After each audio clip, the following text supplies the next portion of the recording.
Rabbil Alamin. Terima kasih Mama, Papa, doa kalian sudah tembus ke langit. Terima kasih juga seluruh dosen pendidikan matematika, khususnya dosen pembimbing skripsi saya sekaligus dosen wali saya yang telah memberikan surat rekomendasi untuk daftar LPDP. Saya juga ucapkan terima kasih kepada teman-teman semua yang telah mensupport saya, mendukung saya agar bisa lolos di LPDP 2022 kemarin.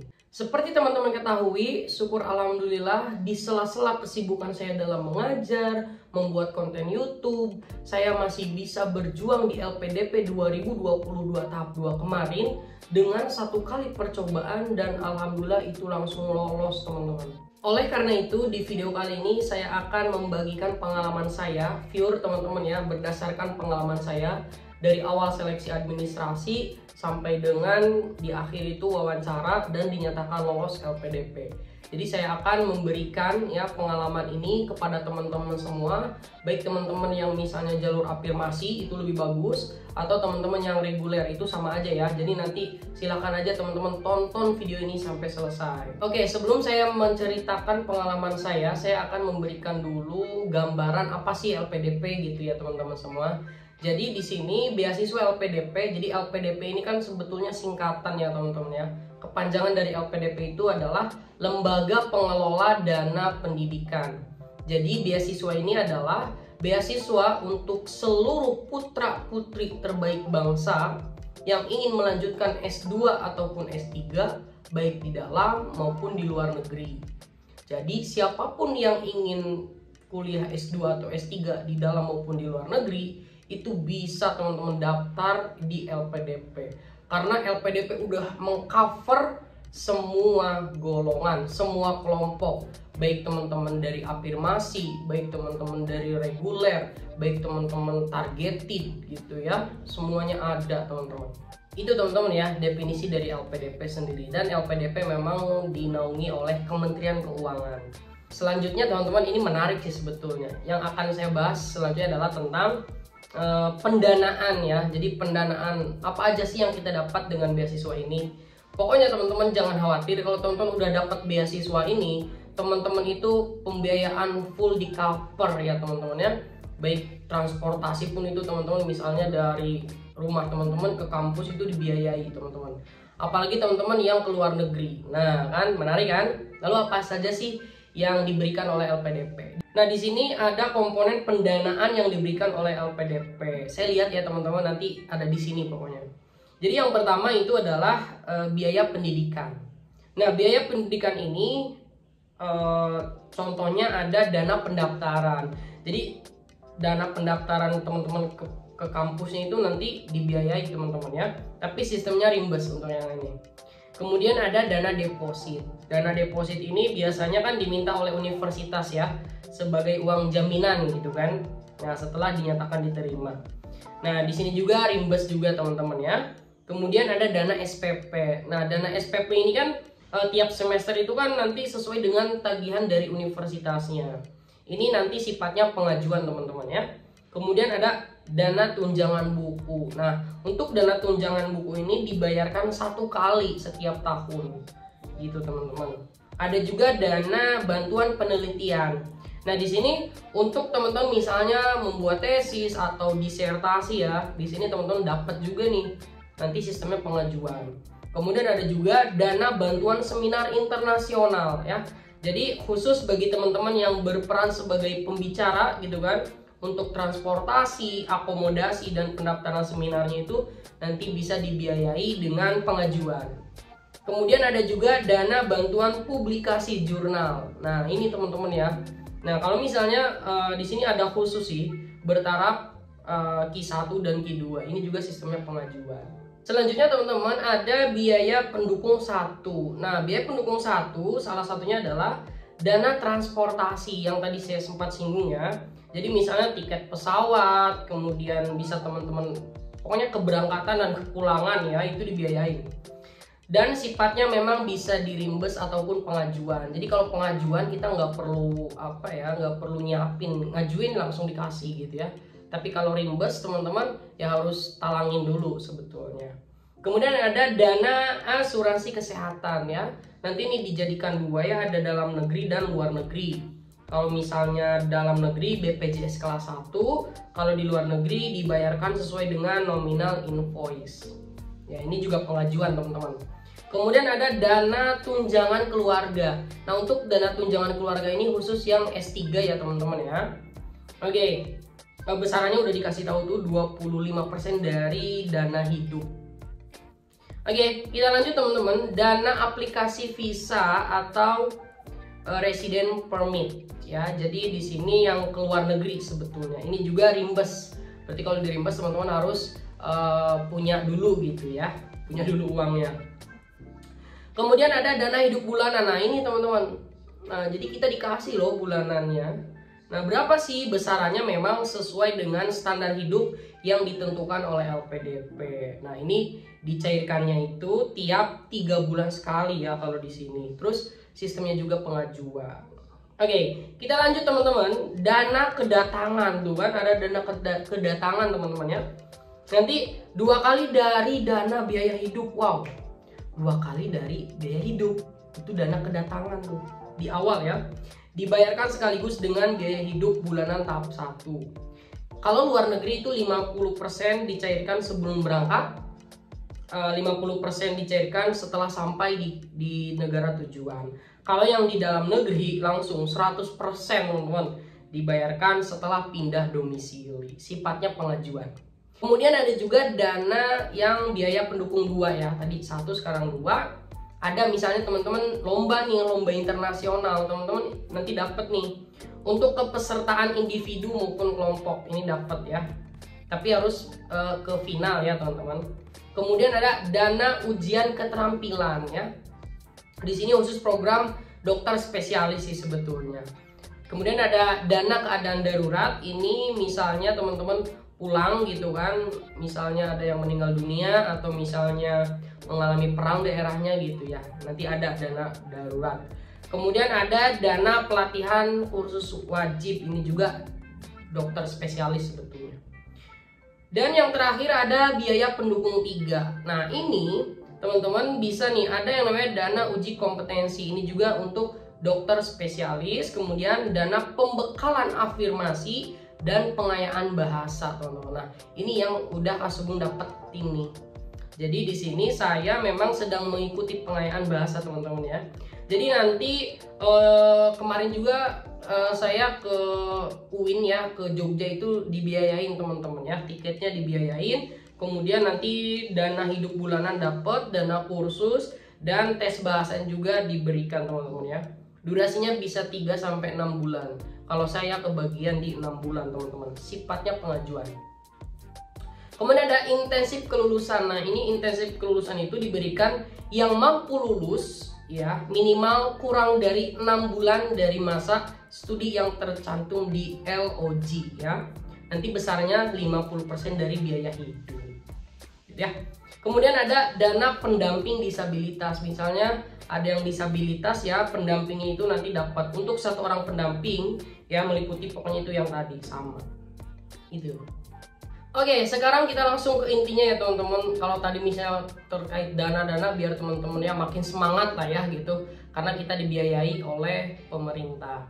Nah, sekarang bagaimana sih cara mendapatkan informasi beasiswa LPDP ini? Sebetulnya gampang teman-teman. Pasti teman-teman juga udah bisa lah ya, karena sekarang informasi itu udah berkembang dengan pesat teman-teman. Bisa teman-teman cari di Instagram, di YouTube, bahkan di Telegram gitu kan. Nah, tapi teman-teman saya sarankan fokus ke website LPDP yang resmi ya, di lpdp.kemenq.go.id. Silahkan teman-teman kunjungi di sana. Di sana ada pendaftarannya kapan, kemudian bukletnya pun ada di sana, tinggal di-download ya. Pokoknya lengkap di sana. Oke, selanjutnya kita ke proses seleksinya aja ya teman-teman. Jadi perlu teman-teman ketahui bahwa ada 3 proses seleksi dalam kelolosan LPDP. Yang pertama itu adalah administrasi, seleksi administrasi. Kemudian yang kedua adalah tes bakat skolastik. Dan yang ketiga itu adalah tes substansi ataupun wawancara. Oke, langsung kita bahas satu-satu ya teman-teman ya. Yang pertama adalah seleksi administrasi. Jadi apa saja sih yang harus kita persiapkan di dalam seleksi administrasi ini? Sebetulnya jika teman-teman masuk ke websitenya, di sana ada booklet dan teman-teman download, itu ada semua di sana. Tapi saya akan jelaskan secara apa ya teman-teman, ya yang penting-pentingnya aja lah ya. Jadi yang harus teman-teman persiapkan memang yang pertama adalah skor TOEFL. Jadi skor TOEFL ini nanti beda-beda tiap jalur. Kalau misalnya teman-teman yang reguler ya berarti kalau mau dalam negeri 500, kalau misalnya mau di luar negeri itu 550 atau bahkan harus IELTS. Nah, tapi kalau misal teman-teman jalurnya adalah afirmasi ya, mau afirmasi prasejahtera, mau daerah tertinggal gitu kan, itu cukup 400 ya. Untuk TOEFL ya teman-teman, saya itu belajar yang pertama di YouTube ya, karena kalau di video itu lebih jelas ya, apalagi channelnya itu lebih lebih dari awal gitu, dari nol. Nah, saya rekomendasikan untuk channelnya Yanto Tanjung ya. Bapak Yanto Tanjung, silahkan searching aja nanti ada. Itu belajar TOEFL-nya dari nol teman-teman. Tonton semuanya dari video itu. Nanti bisa yang 400 ke atas itu bisa. Dan juga yang kedua teman-teman, jangan lupa juga beli buku ya. Beli buku itu ya buat apa ya? Ya bisa dibilang buat motivasi, kemudian ya jadi ketika misalnya teman-teman sedang ya down gitu kan, tidak mau belajar, nah kalau ada buku bisa jadi teman-teman jadi rajin lagi. Nah bukunya ini bukan endorse ya, sebetulnya silakan aja beli di e-commerce teman-teman yang misalnya ya apapun itu favorit teman-teman di mana.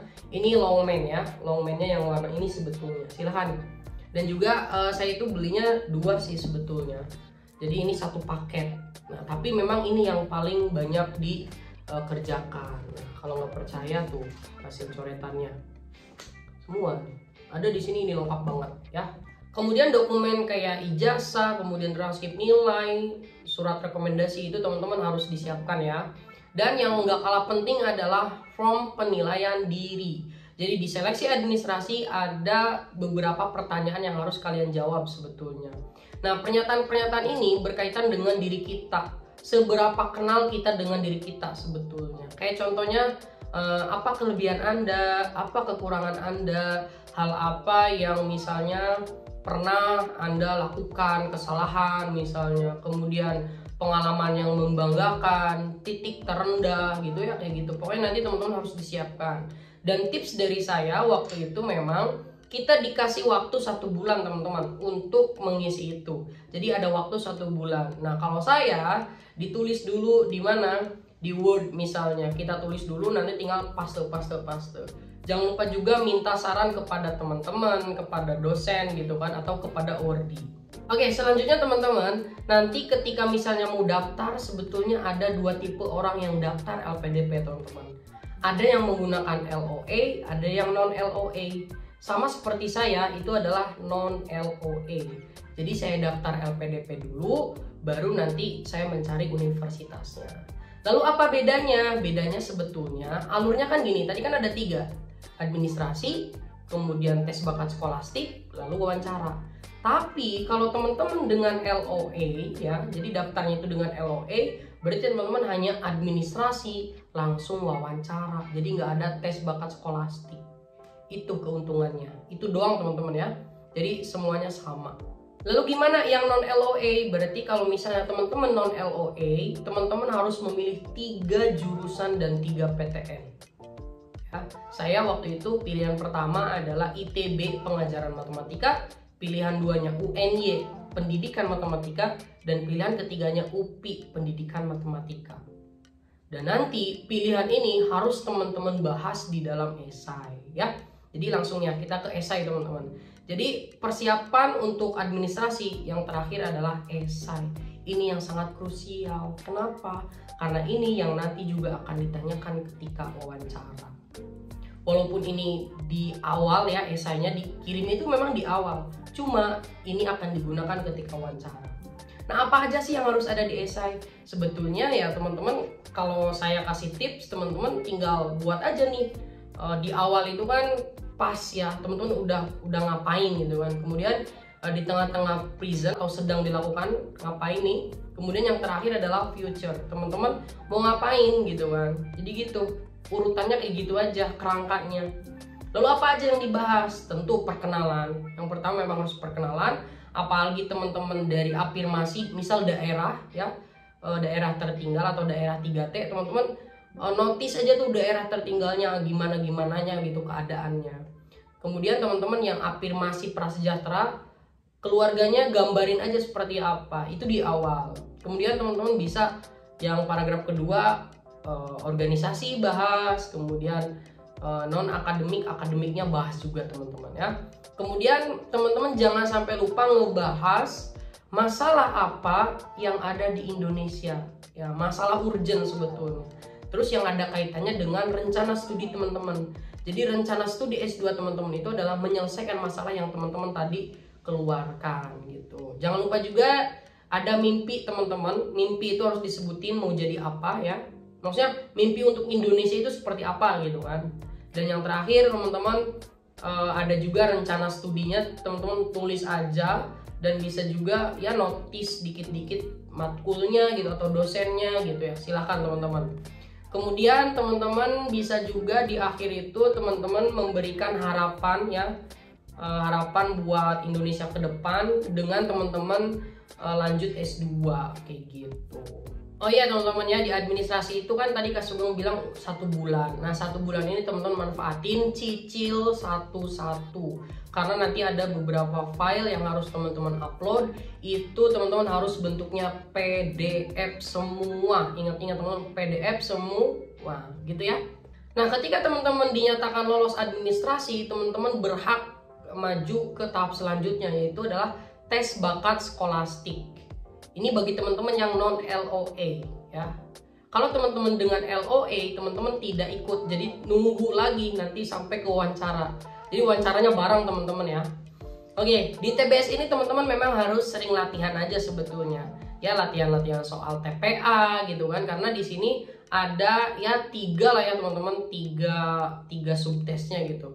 Kayak misalnya verbal, kemudian kuantitatif, dan pemecahan masalah. Sebetulnya itu doang teman-teman. Mirip-mirip dengan TPA. Ya silakan beli bukunya atau misalnya teman-teman nonton di YouTube gitu kan. Nah, berdasarkan pengalaman saya juga ya, karena saya dari matematika gitu, saya fokusnya ke verbal sebetulnya waktu itu. Karena memang kurang itu di verbal, kayak analogi, kemudian sinonim, antonim, kayak gitulah ya. Nah itu saya perdalam, silakan teman-teman semuanya perdalam. Bahkan ketika teman-teman sudah submit administrasi, langsung aja belajar TBS ya. Jadi anggap aja positive thinking teman-teman itu lolos administrasi, daripada kita belajarnya nanti setelah administrasi ya nanti keteteran misalnya. Dan hati-hati teman-teman, nanti di TBS juga kan ada passing grade sebetulnya. Dan passing grade ini tidak tidak mutlak dan tidak setiap tahun itu sama, beda-beda. Kaitannya dengan passing grade sebetulnya teman-teman, kalau misalnya melihat di antara reguler dan afirmasi, memang lebih kecil afirmasi. Kayak afirmasi itu ada kayak relaksasi gitu. Ya, terbukti dari TOEFL-nya juga kan cuma 400. Ya kayak gitu. Tapi terlepas dari adanya passing grade, teman-teman tetap aja belajar ya, itu buat patokan aja sebetulnya. Dan yang terakhir adalah wawancara teman-teman ya. Jadi seleksi wawancara ini merupakan ya namanya itu seleksi substansi. Jadi jangan misal teman-teman miskonsepsi, wah nggak ada wawancara, adanya substansi, itu sama aja ya teman-teman. Nah nanti di wawancara itu ada 3 yang mewawancarai kita, dari pihak LPDP, kemudian dari akademisi, dan ada dari psikologi. Nah dari 3 ini dia tidak memperkenalkan diri bahwa saya dari LPDP, saya dari akademisi, saya dari psikologi, enggak teman-teman. Pure itu dilihat dari pertanyaan yang mereka berikan kepada kita, sebetulnya kayak gitu. Lalu apa saja yang harus kita persiapkan ketika menghadapi wawancara ini teman-teman? Jadi yang harus dipersiapkan adalah yang pertama, teman-teman harus baca lagi esai yang teman-teman tulis. Pahami lagi sebenarnya apa sih yang teman-teman jual di esai gitu kan. Karena nanti yang ditanyakan itu adalah seputar esai yang teman-teman tulis dan seputar formulir yang teman-teman tulis juga. Yang form itu yang misalnya tadi kelebihan teman-teman apa, kekurangan teman-teman apa, baca lagi teman-teman ya. Nah pengalaman saya itu waktu wawancara dikasih 1 bulan teman-teman ya. Jadi setelah dinyatakan lulus tes bakat skolastik, muncul jadwal wawancara itu 1 bulan kemudian. Yang lain ada yang 2 hari langsung wawancara, kemudian ada yang di tengah-tengah bulan. Kalau saya 1 bulan. Bayangin teman-teman, saya 1 bulan itu ngapain aja. Memang saya sambil bekerja gitu kan, tapi tetap persiapan untuk wawancara. Ngapain? Mock up gitu ya, ikut mock up dengan Wordy, kemudian dengan teman-teman, ayo dong tanya-tanya gitu kan. Nah gitu, silakan teman-teman praktekkan dari hasil mock up itu. Jadi pokoknya teman-teman jangan pasif, jangan diem aja. Ya udah kita belajar sendiri. Ya silakan itu. Tapi saran dari saya, ikutin mock up yang diadakan oleh Wordy. Walaupun jawaban atau pertanyaannya itu adalah tidak, ya ibaratnya tidak disampaikan ketika wawancara, tidak asli banget gitu kan. Setidaknya kita belajar gitu kan. Ibaratnya belajar ngobrol dengan teman yang belum kita kenal kan gitu. Dan teman-teman pastikan juga harus memahami isi esai yang teman-teman buat. Bahkan teman saya ada yang ekstrim teman-teman. Dia list 100 pertanyaan, kemudian dia jawab satu-satu. Ketika di wawancara munculnya cuma 1 gitu. Ya itulah, itu silakan teman-teman. Kalau saya memang ya pertanyaan-pertanyaan yang mendasar aja, kayak perkenalan, kemudian rencana studinya mau ngapain, pasca studinya mau ngapain, kemudian teman-teman misalnya mau apa sih untuk Indonesia gitu kan. Nah, pokoknya teman-teman harus jelas dan juga tidak terbata-bata ketika menjawab. Fokus ya teman-teman, apa yang ditanyakan, jangan sampai melenceng kemana-mana, fokus aja. Mungkin yang terakhir teman-teman siapin aja closing statement. Jadi nanti ada beberapa pewawancara ya, silakan kalau ada yang disampaikan ya silakan teman-teman closing statement yang bagus. Kalau misalnya enggak, ya udah langsung keluar. Sama kayak saya, nggak ditanya gitu ya udah. Padahal saya udah nyiapin closing statement, cuma ya udah beres, ya udah aja beres gitu.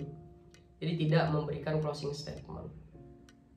Paling itu teman-teman untuk wawancara. Jadi memang saya nggak bisa nyebutin apa yang ditanyakan gitu kan, karena ya komitmen jangan disebarkan gitu sebetulnya. Tapi saya kasih poin-poinnya saja. Teman-teman jangan lupakan esai teman-teman. Kemudian perhatikan teman-teman, ketika nanti wawancaranya online, teman-teman harus persiapkan segala macamnya, baik itu laptop yang harus teman-teman gunakan, kemudian jaringan wifi, dan jangan lupa juga TBS juga kan online, jaringan wifi-nya harus benar teman-teman. Itu sebenarnya apa ya, hal kecil, cuma itu akan berakibat fatal, karena ada beberapa yang misalnya dari ya teman-teman cerita ke saya waktu itu jaringannya error, bahkan sampai ditelepon. Wah itu teman-teman, ditelepon, kemudian ada yang misalnya off cam gitu ya, pokoknya macam-macam. Silakan teman-teman, itu wajib dipersiapkan. Oke. Nah setelah wawancara itu berapa hari gitu ya, 5 hari itu langsung pengumuman. Kenapa? Karena saya kan kebagiannya di ujung sebetulnya. Kalau misalnya yang lain itu di awal, jadi dia nunggu untuk pengumuman itu berapa bulan gitu kan. Kalau saya udah wawancara langsung 5 hari pengumuman. Nah setelah pengumuman dan alhamdulillah dinyatakan selamat, Anda dinyatakan lolos LPDP 2022 tahap 2 gitu teman-teman. Lalu apa nih yang harus saya lakukan setelah diterima LPDP? Nah kalau saya sendiri ya, pokoknya semua yang jalurnya adalah non-LOE, teman-teman dikasih waktu oleh LPDP untuk mencari LOE itu 18 bulan setelah dinyatakan lolos ya. Tapi kalau teman-teman afirmasi yang ikut pengayaan bahasa sama kayak saya nih, ikut pengayaan bahasa itu kan dikasih 6 bulan saya. Nah jadi dihitung 18 bulannya itu setelah pengayaan bahasa berakhir gitu ya. Itu teman-teman yang ikut afirmasi. Jadi setelah ini saya sekarang sedang mengikuti pengayaan bahasa di UIN Suka ya, Yogyakarta. Kemudian nanti saya akan tes TOEFL untuk nanti daftar di ITB itu 475 gitu ya. Tapi target saya 550. Kemudian nanti saya juga harus tes TPA Bappenas ya, karena ITB itu harus ada TPA Bappenasnya. Kemudian setelah itu ya daftar di ITB, kemudian nanti diterima, dan nanti saya akan kuliah di intake-nya adalah Agustus. Nah seperti itulah teman-teman perjuangan dari awal sampai akhir teman-teman. Semoga ini menjadi gambaran teman-teman yang ingin daftar LPDP. So teman-teman mohon doanya semoga saya bisa lancar ya tadi tahap-tahapannya itu. Dan saya tunggu teman-teman menjadi award di LPDP selanjutnya. Jika teman-teman ingin bertanya silahkan tulis di kolom komentar, nanti saya akan balas satu persatu. Terima kasih. Assalamualaikum warahmatullahi wabarakatuh.